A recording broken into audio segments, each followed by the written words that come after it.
We are tracking developing news out of Berkley, Mass. Authorities are investigating a small plane crash that sent the pilot to the hospital. Eyewitness News was first on the scene shortly after the plane went down this afternoon. Eyewitness News reporter Steve Nielsen is live in Berkley now with the developing details.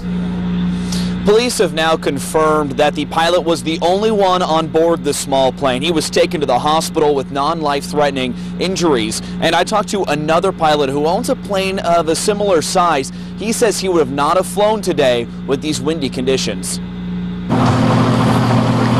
As the sun was about to set, Robert Lambert heard a disturbing noise next to his Berkley home. It sounded like two good-sized trucks crashing into each other.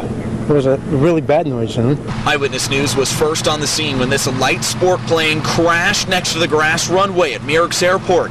Friends say the pilot was practicing landing with crosswinds, but the winds were too strong and tossed him into the trees.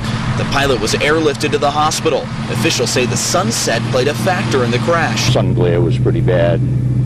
He caught a wingtip on the trees and that propelled him into the ground, basically. Linda Craig says the pilot is experienced at flying. She says the plane's over 60 years old and the pilot is lucky to be alive. Because those planes are light, they're not a plane that you'd fly in wind. Very light, and it's pretty difficult to handle it in a strong wind. Lambert lives only a few houses down. He says the crash is troubling. You never know where they're going to come out of and what they're going to end up hitting, you know. Really, to me, the guy shouldn't have been flying on a windy day like this. There's been 2 crashes at this airport before, including one just 6 years ago. Again, the pilot sustained non-life-threatening injuries to his leg, and he's at the hospital. At this point, police are now waiting for the Federal Aviation Administration to come in the morning to start their investigation. Live in Berkley with the Southeastern Massachusetts Mobile Newsroom, I'm Steve Nielsen, Eyewitness News.